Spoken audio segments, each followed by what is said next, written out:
one team that I can't wait for them to go against would be FTR. And this one, you know, our guys, the Gun Club. You're the huge FTR guy at the Dynamite Download. I recently talked to Austin Gunn. If you haven't checked out an interview, make sure you check it out. It was a fantastic one. The guy is just so fun to talk to. We could have talked to him for hours and hours and hours, but he said that his dream match would be versus FTR, and they got their dream match. And this was just, you know, 3-4 short weeks ago when we talked to him.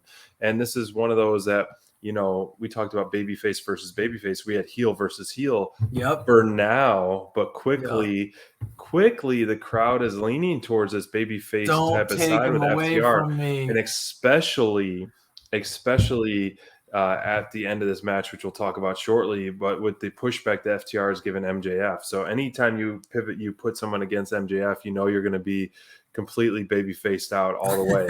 But that being said, you know, the Gun Club, you know, let's talk about them. They had a great showing. I think, you know, the Ass Boys chants were pretty deafening to kick things off, but I like how they're incorporating that gun, bang, bang, bang, like that, almost like the suck it to them, but with the guns.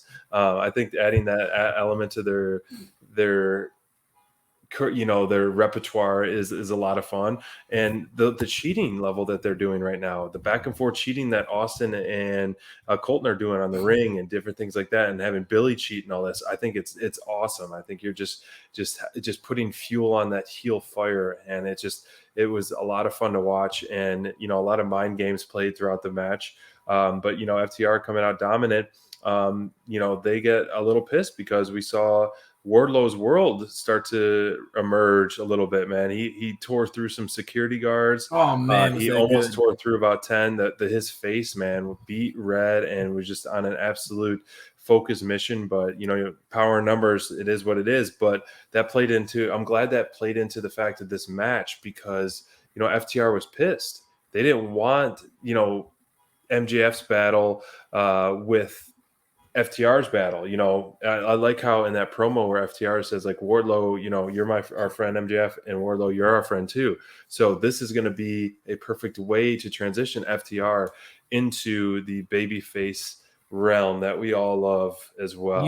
I can see you were smiling, you're loving it, and you're going to get one of the best tag teams to ever do it. The living legends right here. Their living legends. Their gear is on point tonight. Yes. You know, the build to this match, even though it was short, I thought it was really compelling. This is an example of, like, to me, why FTR are so good.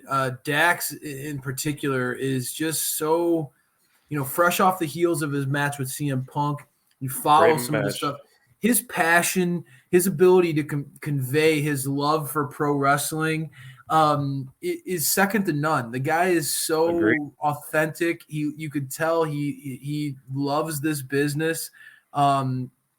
It's endearing. And, you know, credit to MJF, but when you are in the vicinity of MJF and MJF, the guy has a way of getting people over. You know, it's really easy to become a babyface when you're next to MJF, who is the most detestable person in pro wrestling. It was obvious that these guys kind Dax was pissed. Yeah, they're starting to teeter a little bit, and a little. It'd be interesting. You know, MJF is trying to hold the Pinnacle together here for his own best interest. Obviously, we know that's the case, but they're starting to seem like things are starting to fall apart around him, which I'm all for seeing MJF left alone, all about that.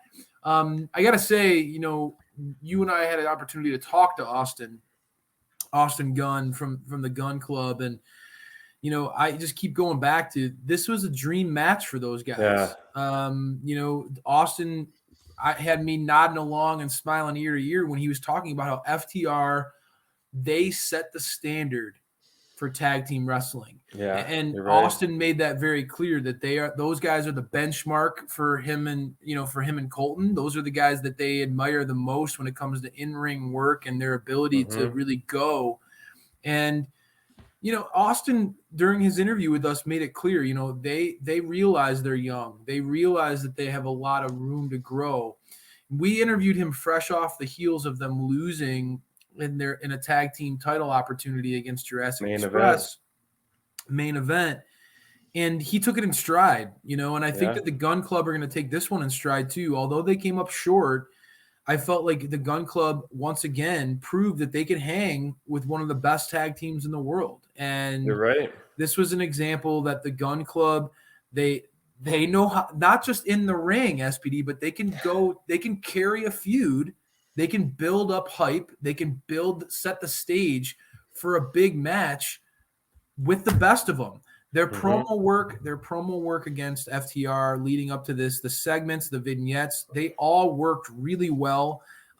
They were more than happy to lean into the fact that they're young punks who are entitled, second generation. They were more than happy to lean into that. And that's a sign that these guys, you could tell, they've hit their stride joining Team Heel.